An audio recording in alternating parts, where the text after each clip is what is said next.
আমাকে ঘরে একলা রেখে রতন রাতের খাবার আনতে গেল। দেরি করেনি। ও ফিরে এলেই এত আনন্দ হয় যে ওকে জড়িয়ে ধরি। রাতে খেয়ে দিয়ে দুজন এই প্রথম পুরো রাত কাটালাম। এর আগে পুরো রাত তো আমরা পাইনি। আমার ঘুম আসে না, খানিকটা দুশ্চিন্তায়, খানিকটা আনন্দে। আনন্দ রতনকে নিবিড় করে পাওয়ার, আর দুশ্চিন্তা বাড়ির মানুষগুলো এর মধ্যে কি কি করছে না জানি এটা ভেবে। এই বাড়িতে কদিন থাকা হবে, রতন কি কাজ করবে, অথবা আমি বা কি করব, এসব নিয়ে রতনের সঙ্গে কথাবার্তা বলাটা খুব জরুরি। অথচ আমি ওকে যত জিজ্ঞেস করি কি হবে না হবে, ও আমার গায়ের জামা খুলতে খুলতে বলে, আজ সব বাদ, আজ শুধু আদর, আদর আর আদর। হ্যাঁ, আমারও ভালো লাগে আদরে ডুবে থাকতে, কিন্তু জীবনযাপনেরও তো নানা ঝামেলা আছে। না, রতন কিছু শুনবে না। ও ডুবে গেল শরীরে। আজকের গল্প খারাপ মেয়ের গল্প। এখানেই আমার দাঁড়িয়ে থাকার কথা ছিল। ইঞ্জিনিয়ার্স ইনস্টিটিউটের ঠিক উল্টো দিকের গেট দিয়ে ঢুকে হাতের ডান দিকে প্রথম যে নারকেল গাছটি পড়বে, সেই গাছের নিচে। বলেছিল মাঠের দিকে মুখ করে দাঁড়াবে, নয়তো রাস্তার লোকগুলো আবার ড্যাব ড্যাব করে তাকিয়ে থাকবে। আমি মাঠেই থাকবো, ঠিক 6টায়, কেমন? কোথায় 6টা? 6:35 পেরিয়ে গেল, তবু রতনের দেখা নেই। আমি ঘাড় ঘুরিয়ে আবার ইঞ্জিনিয়ার্স ইনস্টিটিউট দেখে নিলাম। উল্টো দিকের সবচেয়ে কাছের গেট এটি। রতনের তো এরকম দেরি হবার কথা নয়। ব্যাগের ভেতর দামি সব জিনিসপত্র। একা এসব নিয়ে এই গাছের নিচে বেশিক্ষণ দাঁড়িয়ে থাকাও নিরাপদ নয়। এর মধ্যে 6-7 জন যুবক ঘুরে ফিরে বারবারই যাচ্ছে সামনে দিয়ে। আমি চোখ নামিয়ে রাখি, যেন ভদ্র ঘরের মেয়ে বলে ভাবে আমাকে। কেউ কেউ শীষ দেয়, হিন্দি ছবির গান গায়। একজন তো কোমর দুলিয়ে নাচল। আর একজন আর চোখে দেখলাম লুঙ্গি ওপরের দিকে ওঠাতে ওঠাতে এত বেশি উঠিয়ে ফেলল যে লজ্জায় আমি অন্যদিকে মুখ ঘোরালাম। অপেক্ষা করা ছাড়া আমার আর উপায় ছিল না। বাড়ির দিকেও যাওয়া যাবে না। বাড়িতে এর মধ্যে নিশ্চয়ই খবর হয়ে গেছে রীতা পালিয়েছে। মার গয়না, ভাবির গয়না সব চুরি করে পালিয়েছে বাড়ির অষ্টাদশী মেয়ে। 7টা বাজে, সন্ধে নেমে এলো। যুবকেরা 6-7 জনের জায়গায় এখন 12-13 জন হয়েছে। এদিক ওদিক বিচ্ছিন্ন দাঁড়িয়ে দেখছে আমাকে, যেন আমি অদ্ভুত একটি মানুষ এসে জুটেছি এখানে। এখানে বেশ্যারা দাঁড়ায়, দুলে দুলে হাঁটে, পুরুষ দেখলে হাসে। আমি এসবের কিছুই করছি না। আমি সাজগোজ করিনি, কারো দিকে তাকাচ্ছি না, হাসছি না, বারবার ঘড়ি দেখছি। এসবের মানে আমি বেশ্যা নই। আমি কারো জন্য অপেক্ষা করছি। আমার বেশ ভয়ও লাগছিল। অন্ধকার নেমে এলে এরা যদি আমাকে ঘিরে ধরে, আমি বেশ্যা নই জেনেও আমাকে এই পার্কের ভেতরে নিয়ে যায়, আরও অন্ধকারে, খাদে ঝোপঝাড়ে নিয়ে এই দাঁড়িয়ে থাকা, হেসে ওঠা, শীষ দেওয়া, গান গাওয়া যুবকেরা যদি অমন লুঙ্গি ওঠাতে ওঠাতে একেবারেই উঠিয়ে ফেলে পুরো। রতন 7:45 এলো। ভয়ে আমার গা ঘামছে। ব্যাগটাকে বুকের সঙ্গে শক্ত করে ধরে ঠায় দাঁড়িয়ে আছি। রতন এসে ফিসফিস করে বলল, এসো। গেটের কাছে দাঁড়িয়ে থাকা স্কুটারে উঠলাম দুজন। আমি রতনের একটা হাত চেপে ধরলাম। বললাম, দেরি করলে কেন? কণ্ঠ এত ভেজা, নিজেই অবাক হলাম যে এতক্ষণ গাছের সঙ্গে কাঠ হয়ে দাঁড়িয়ে থেকে ভেতরে ভেতরে আমি নিশ্চয়ই কাঁদছিলাম। রতন আবার ফিসফিস করে বলল, ওগুলো কোথায়? আমি ব্যাগ দেখালাম। জিজ্ঞেস করলাম, এত দেরি করলে কেন?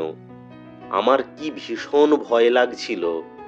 রতন হো হো করে হেসে উঠল, বলল, ভয়? ভয় কেন? দুজন ছেলে আমাকে জিজ্ঞেস করেছে কত। তুমি কত বললে? রতন হেসে আমার দিকে তাকালো। রতনকে চিনি 6 মাস। এই 6 মাস কলেজ পালিয়ে আমরা পার্কে, সিনেমায় দেখা করেছি, রেস্তোরাঁয় খেয়েছি, বন্ধুর বাড়িতে আড্ডা দিয়েছি, শুয়েছি। হ্যাঁ, শুয়েছিও। কি করব, রতন মানে না, বলে ভাবো না কেন, বিয়ে হয়ে গেছে আমাদের। মনে মনে আমি তাই ভাবতাম। আমাকে রতন শোবার আগে ভাবতে শেখাতো আমরা স্বামী স্ত্রী। বলতো, বিয়ে বোধহয় আমাদের পালিয়েই করতে হবে। আমি এসব পালানো ফালানোই ভীষণ লজ্জা পেতাম। বলতাম, আমার দ্বারা ওটি হচ্ছে না। শেষ পর্যন্ত অবশ্য রাজি আমাকে হতেই হলো, কারণ 2 মাস আমার মাসিক হচ্ছে না। ডাক্তার বলেছে বাচ্চা পেটে। ব্যাস, পালাতে হলো। রতন হিসেব নিকেশ করে আমাকে বুঝিয়েছে, খেয়ে পরে বাঁচতে হলে হাতে কিছু টাকা পয়সা থাকা চাই। যেহেতু টাকা পয়সা রতনের হাতে নেই, চাকরি বাকরি করে না, বিকম পাশ করে 3 বছর বসে আছে, যেহেতু ওর বাবা মাও এখন বিয়ে করাবে না, অগত্যা আমাকেই টাকা পয়সার ব্যবস্থা করে বেরিয়ে আসতে হলো। মিরপুরের ছোট্ট একটি বাড়ির সামনে স্কুটার থামে। রতনের পেছনে হাঁটছি, হাতে শক্ত করে ধরে আছি ব্যাগ। ব্যাগে মা আর ভাবির গয়না। আলমারি খুলে ভর দুপুরে বাড়ির সবাই যখন ঘুমোচ্ছিল নিয়ে এসেছি। এর মধ্যে ওরা কি থানায় খবর দিয়েছে? মনে হয় না।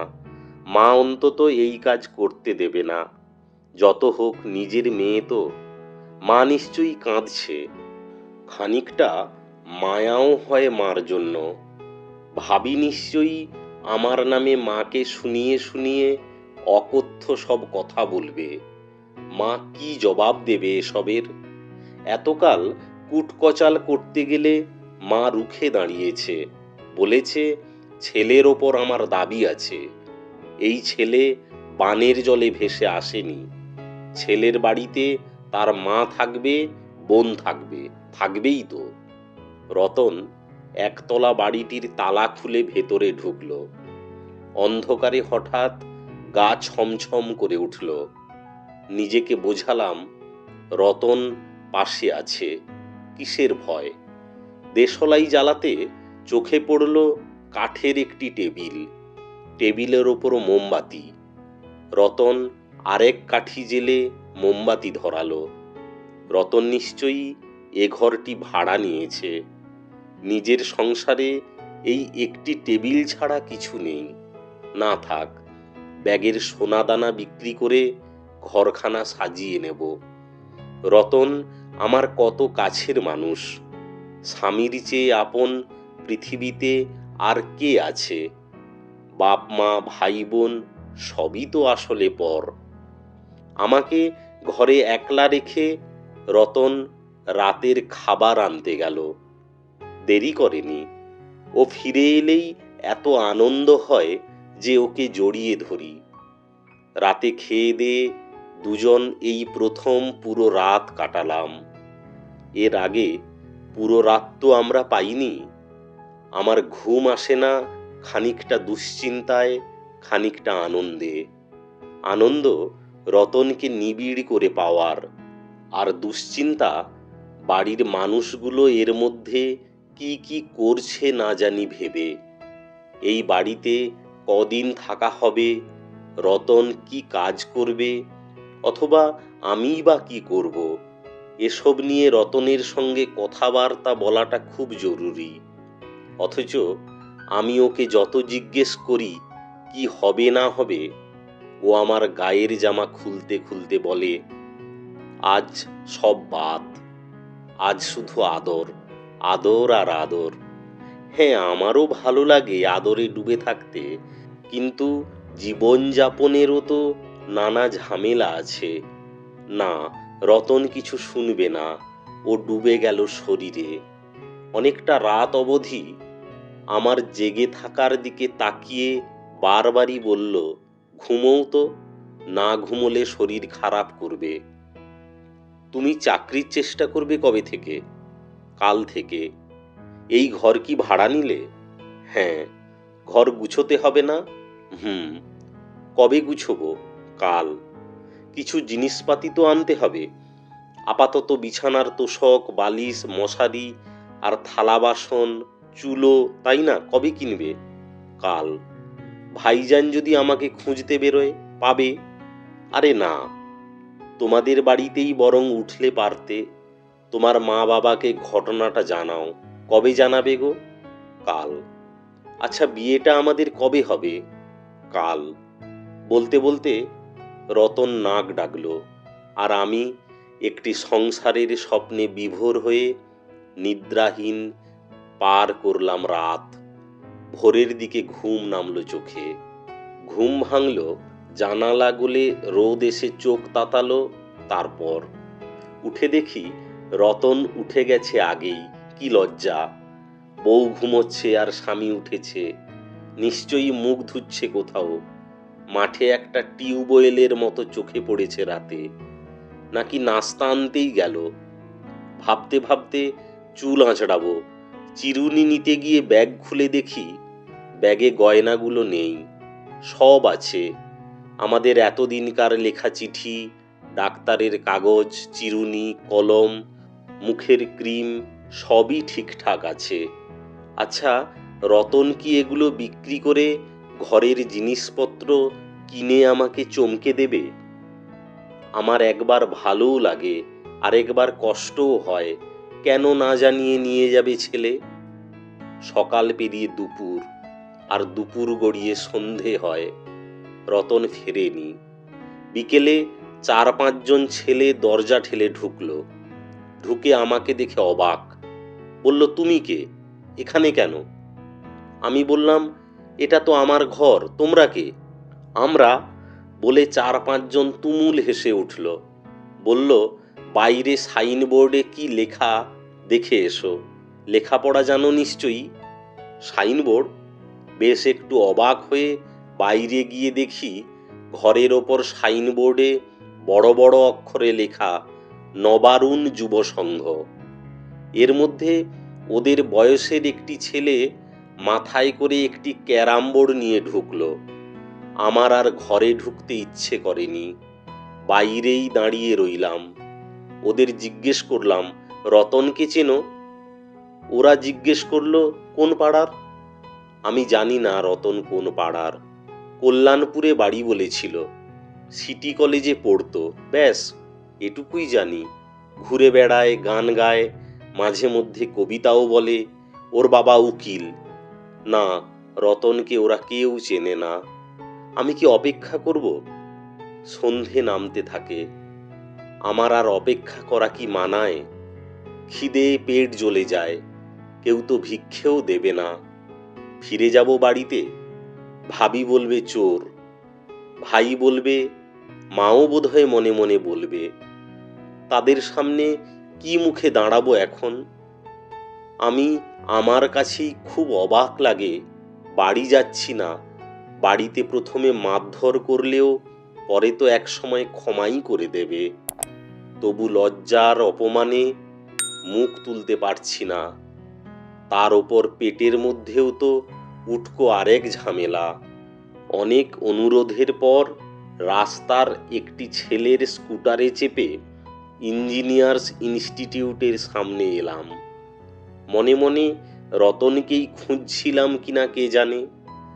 উল্টো দিকের গেটে ঢুকে গাছের গায়ে হেলান দিয়ে দেখি আমার গা, হাত, পা কেমন কাঁপছে। আমার এ কেমন পরাজয়! কোথাও এখন আশ্রয় নেই। স্কুটারওয়ালাকে হাতের ঘড়ি খুলে দিয়েছি। এখন নিজের কাছে নিজের শরীর ছাড়া কিছু নেই। অন্ধকারে কে একজন গায়ে হাত রাখে, চমকে উঠি। হাত রাখা লোকটি ঠা ঠা করে হাসে। এত কাছে তার মুখ যে মুখের দুর্গন্ধ আমার নাকে এসে লাগে। বলে, এই মেয়ে, এদিকে আয়। আমার তখন পেটে খিদে, প্রচণ্ড খিদে, মাথা বন বন করে ঘুরছে। লোকটি আমাকে হাত ধরে টেনে স্কুটারে ওঠালো। আমি চোখ বন্ধ করে বসেছিলাম। আমি এক স্কুল মাস্টারের মেয়ে রীতা। ছোটবেলায় নীতি আর আদর্শের বাক্য শিখে বড় হয়েছি। বাবা মারা যাবার পর ভাইয়ের সংসারে পাখির মতো পালকে ঢেকে মানুষ করেছে মা। আর আমি কিনা অমাবস্যার রাতে অচেনা এক পুরুষের সঙ্গে যাচ্ছি। কোথায় যাচ্ছি জানি না। পাশের লোকটির নাম কি রতন? আমার জানি না কেন একেও রতন নামের কেউ বলে মনে হয়। খারাপ মেয়ের গল্প। গল্পটি লিখেছেন তসলিমা নাসরিন।